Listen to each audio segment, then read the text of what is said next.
See players squaring off here. Jonathan Rosum of Lotus Box on the left, already at 12 wins, we believe, in the top 8 of this tournament, but playing for more. Certainly can lock up a 1 seed with a win.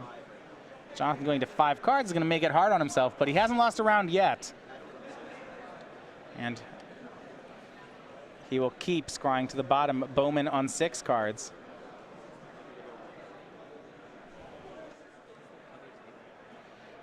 And Rosum is on the draw with that 5-card hand, so not too bad in terms of mulligans, though. Bowman leading on the turn 1 Crypt Breaker. This is the ideal start for the zombie deck. Right, and especially when both players light on resources, I really like a Crypt Breaker start. You see no attack from Bowman, plays a second land. Looks like he's intending to use that ability. Discarding Dread Wanderer. All right, sure. And mulliganing makes him that much closer to activating the Wanderer. That's just how we drew it up. No 3rd land from Bowman, but no 2nd land from Rosum.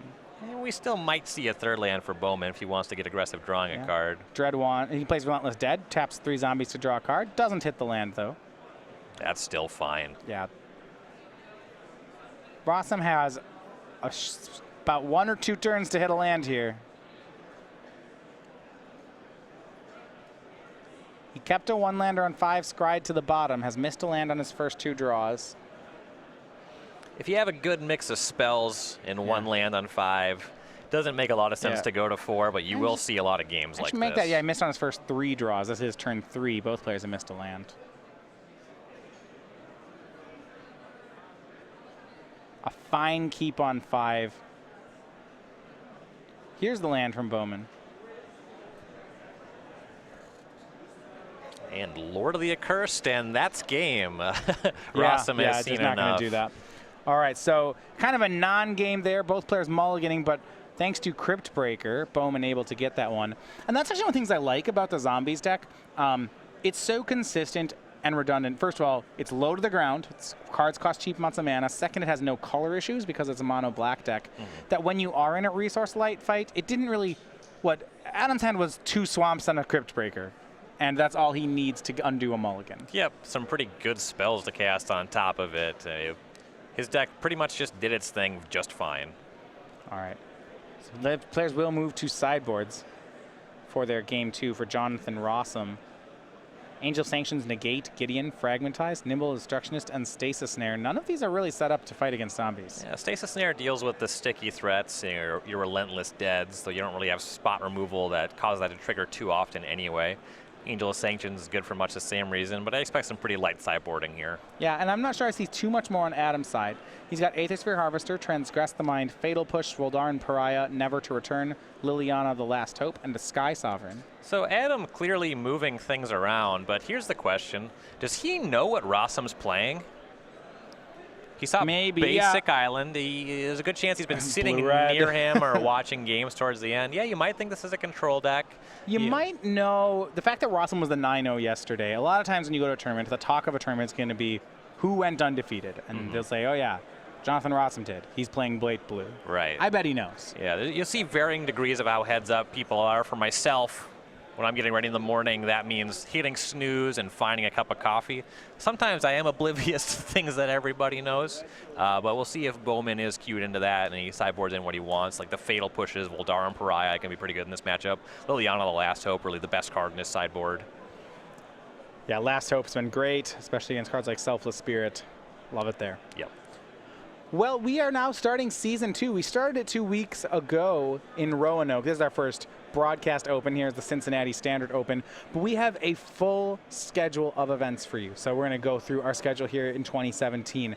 Next weekend, Ryan and I will be in Atlanta covering the Team Open. This is a standard, modern, and legacy event. So you need a team of 3 players to play in it. Our 3rd event in this format, and these are my favorite events of the year. Yes. Can't wait to have an opportunity to play one of these team events, which I might just do for the November one, but it'd be really exciting to cover the tournament as well. Yeah, 2 of them per season now. We'll get there. August 5th through 6th, we are going to now go to the modern portion of the schedule. We have a Modern Open in Syracuse, then a Modern Open in Richmond. We take a month off before we go playing Modern in Louisville, so hit all parts of the tour. Then we go back to Dallas at the end of September to play some Standard. We go to Charlotte to play a Modern Open in mid-October. before we end the season. Back here in Cincinnati, we have our Legacy Open October 28th and 29th in Washington, D.C. So I'm going to mark that one on your calendars. We have a Legacy Open every season.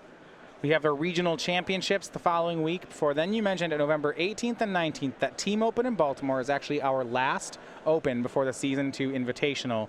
It's December 1st, 2nd, and 3rd in Roanoke, Virginia.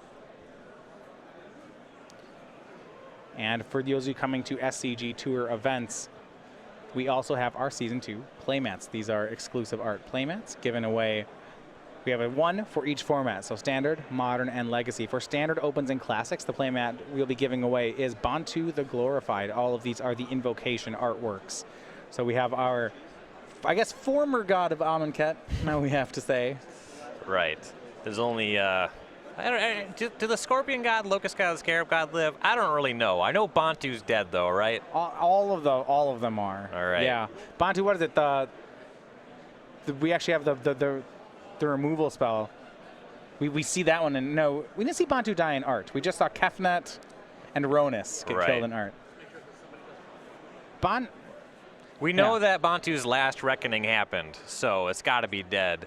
And so for Modern, we have Spell Pierce. This is a card I've cast many times. This art really good when you get this full focus on the playmat here. Formed a misspoke here. Hazaret not actually manages to escape. Dang. Only 4 out of 5. That's a B- Nicol Bolas. No, I think the Scorpion, Locust, and Scarab gods are kind of subservient to Bolas. Right. So yeah, they're gods, but you know, they're under gods. So, Fatal Push on Selfless Spirit for Adam Bowman. Started off on Dread Wanderer as we start the second game. Rosum's turn 3 play. Ketra's Monument. Going to get that one out here.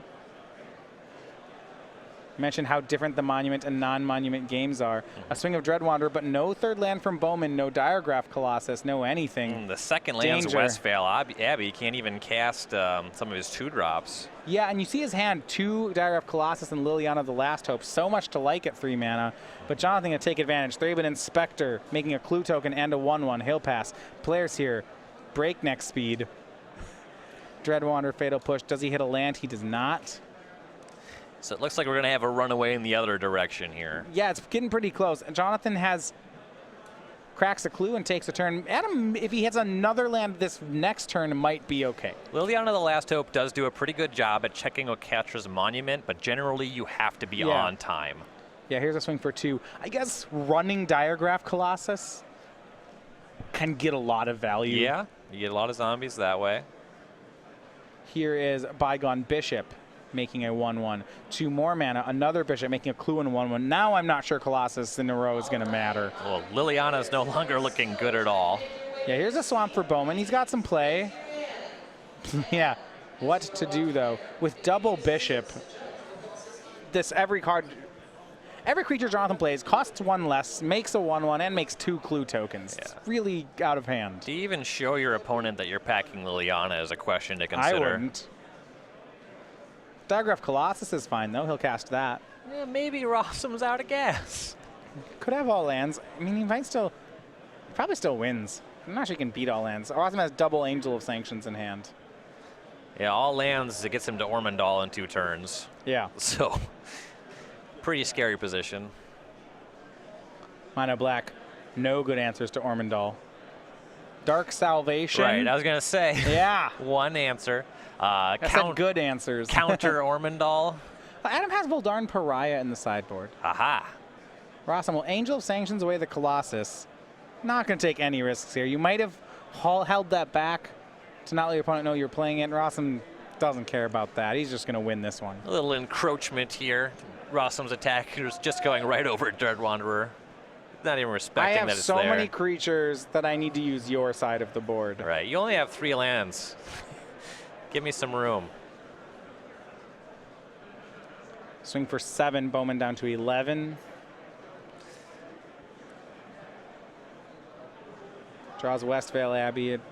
It doesn't matter. Bantu's Last Reckoning. Nope, doesn't actually play that card. Never to return on Angel of Sanctions. Yep. No lethal attack on the following turn, but still very far behind. Yeah.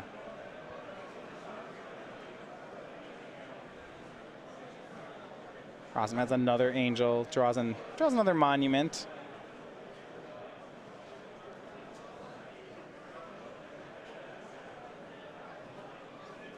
And you might as well angel sanctions away that Colossus again. And swing for 8. And we're going to go to a third game. So in 10 minutes, players have finished the first 2 games already. A quick back and forth set here for the 2 players. This is my kind of pace of play. Big fan. The games, unfortunately, not very interesting. Pretty open and shut cases.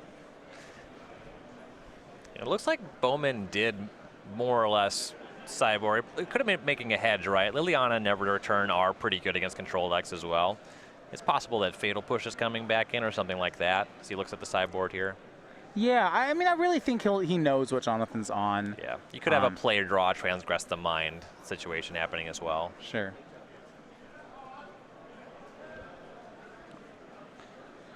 Get ready for a third game. Yeah, Jonathan checking his sideboard again. So StarCityGames.com, game night has... It's game night somewhere. We have exclusive pins and tokens, part of Star City Games in-store programs, where we have these given away as prizes just at local tournaments around the country. They're these pretty fun artworks.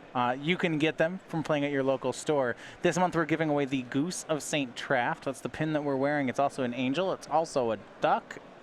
It's also a 4/4 flyer. Next month we'll be giving away the Puggernaut pin and tokens. The 6/6 artifact creature beast.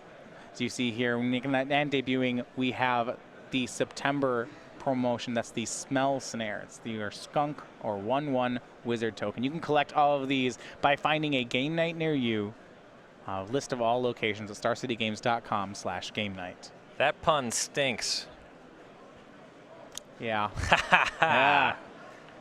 Got him. And Adam, yeah, you're looking at his sideboard. Looks like he's boarding out Dread Wanderers. Dread Wanderer is not great against an army of 1/1 tokens. Yeah, putting maybe 2 back in. You get to see the players go for some sideboard cards. Got to imagine that both players have seen the other deck a good amount. Yeah, it looks like what he's trying to do is he took out the Never to Returns for the third game, putting back in a couple of 1-drops, not all of them. Maybe he knows the matchup better. Maybe it's because he's on the play. Yeah, could certainly be some play draw dynamics going on here. And for Rosum, you do have that tension with Dusk Dawn, where you have games where it's the best card in your deck, and you have games where it's the worst card in your deck. Yeah, the Dusk half is, I think, what you'd be interested in this matchup. The Dawn part, creatures don't seem to be trading in this match. Yeah, Dawn's whatever. It's just that sometimes your opponent casts Liliana's Mastery, and you're just way behind. Dusk catches you right back up. Yeah, just the threat of Dusk Dawn out of Rosum's deck is a concern for Bowman. Yes. Once he plays Mastery, then Dusk Dawn is a one-sided sweeper. Mm-hmm. But once again there, and I know I say this every time we have the deck on camera, it's the Oketra's Monument games versus the non-Monument games that just stick out to me. Yes. And then there's the play Basic Island no follow-up games. Those are going to be the worst games for the Monument deck. Yeah, he didn't win that one. No. Rosum has not done a lot of losing today. 12-0. We saw a 2-0 win over the current player in second place, Michael Hamilton. Saw that yesterday. Today we see him drop a game when he mulligans to 5. That's about it. Still 36 minutes on the clock. Plenty of time to count our deck, I suppose, as we get a pile shuffle going.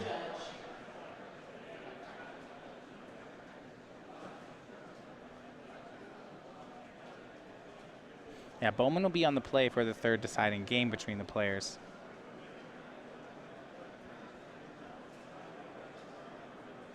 Now, one interesting thing.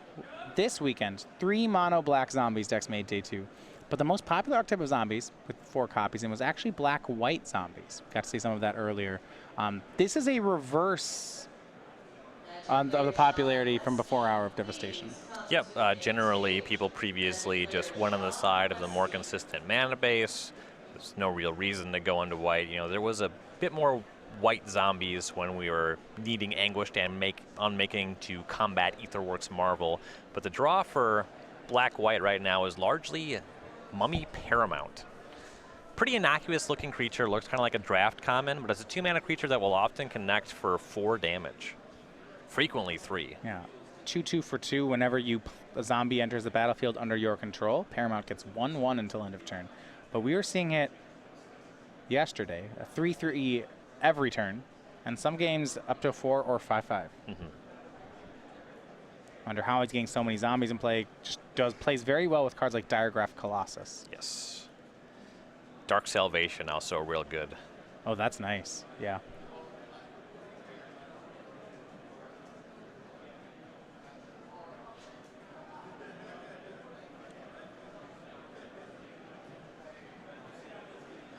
And debating his 7 here.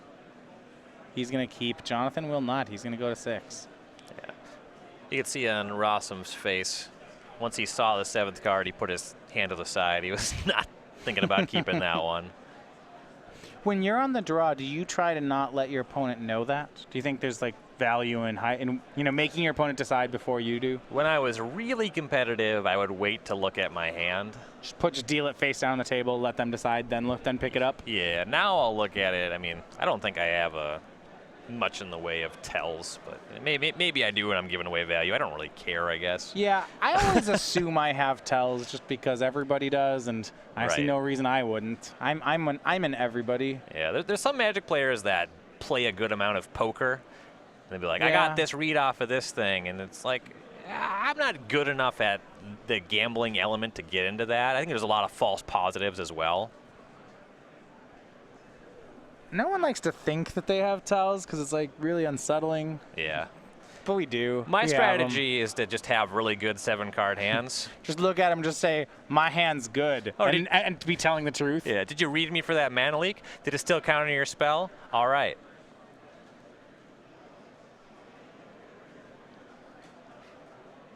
Jonathan keeping on 6, scries to the top. Game number 3 here, table 1.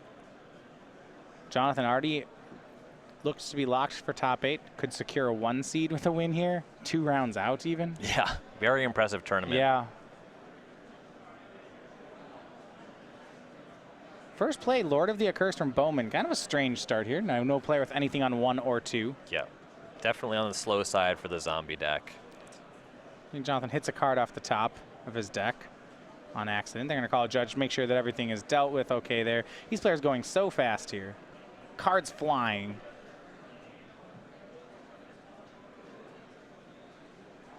Should be just fine. Judge asks him to be more careful. Monument from Rosum. That is a much more powerful turn 3 play. I'm also with Jonathan. Every time we watch him, he likes to draw his monuments in multiples. Got another one in hand. It never seems to matter for these decks, though. It's just so good that it's fine if you have 2 of them. Right. The first one is just so powerful. I guess a deck that can't remove it, you're going to get a lot of value off that as long as you draw some number of creature spells you can play into it. Against decks that can remove it, the second copy's great. So Lord of the Accursed attacks from Bowman. He could have played a second Lord of the Accursed, but instead opts not to. He just is going to sit back on some fatal pushes. If you play another Lord of the Accursed, and both of them die to Dusk. That's a lot of respect for that card. Here's Thraven Inspector from Rosum. Clue and 1/1. Let's keep going. More creatures. Militia Captain, 1/1. See, Angel Sanctions, Militia Captain, another Monument. No way to blow up the monuments. That second card in Rosum's hand, not going to play. Really like to have a bygone Bishop here, but can't have everything. That's kind of the nut draw for this deck, is having Monument following up with Bishop plus Creature Spell on the following turn. The Inspector does at least replace itself with that Clue token, and you get the token as well off the Monument. Rosum will just pass, so that suggests he might have a Spell Queller. He'll say go. Now Bowman may just play the second Lord of the Accursed. We'll see here. Yeah, you do have to play to the battlefield at some point. Yeah, second Lord. Is there a Spell Queller? There is not. There's a Stasis Snare in Rosum's hand. It's going to be Crypt Breaker as well from Bowman. Not playing around Dusk Dawn anymore, and he will pass.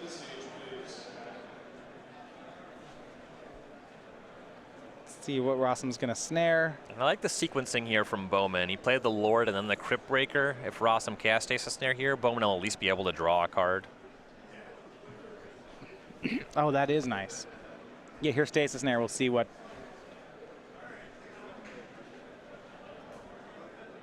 I guess, yeah, because Rosum wants to snare the Crypt Breaker. Yep. If Rosum wanted to deny the card draw, he would have had to snare a Lord of the Accursed. Right.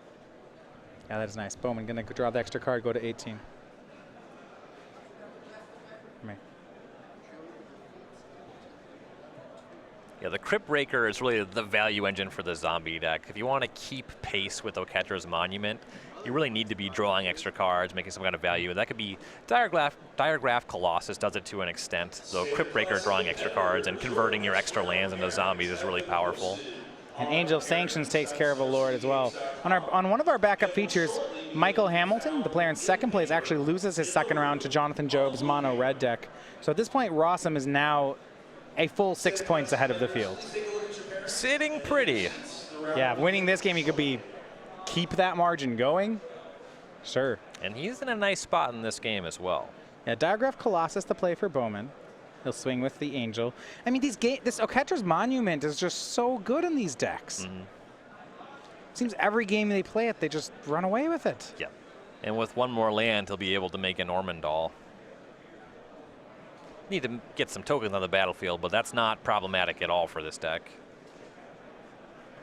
Well, just play cards. Here's Draven Inspector making a clue, making a 1/1. Anvir Militia Captain, gonna do it too. Just another 1/1.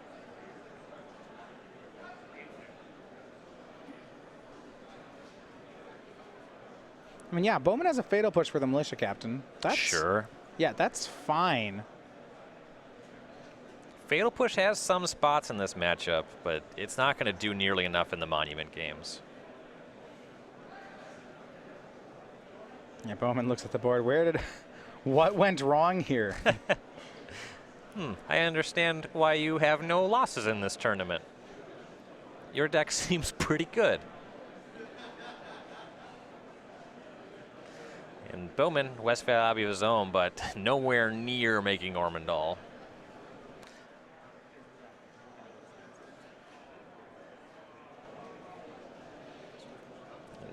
Bowman wing as options, just 2 cards in hand. Just got to peek at 1, which I believe with a swamp. And Rosum cracking one of his clues at end step. Just Colossus and Lord of the Curse, no plays. Yeah, it's land and Fatal Push for Bowman. Rosum draws another Westphal Abbey. It's fine, it's his 5th mana. And yep. Here's Ormondal. No hesitation on this one. And Ormondal should close out the game in short order. Cracking in for 12 in the air, 9 of it lifelink.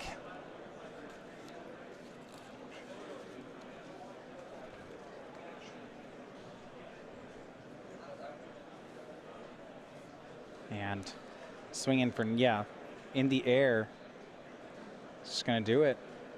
It'll be for just short. The lifelink more or less ends the game, though.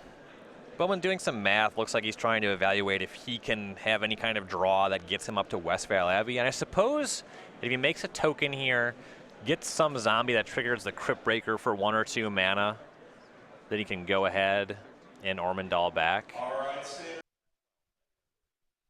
Welcome to the next round. You have 15 minutes. You may begin. So Bowman drawing to something Yeah. like Crypt Breaker here. That would make another zombie out the Colossus. Goes to 1 with Westphal Abbey. Though Rosum can just attack with Angel of Sanctions, and if there's a Yeah. block, just bring that one back.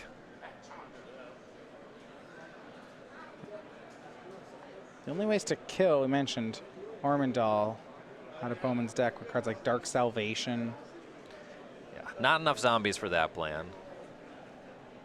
Voldarin Pariah. None of it's going to work. So Rosum remains undefeated. A 3-in-3. He wins over Adam Bowman. Overcomes a mulligan to 5 and a mulligan to 6.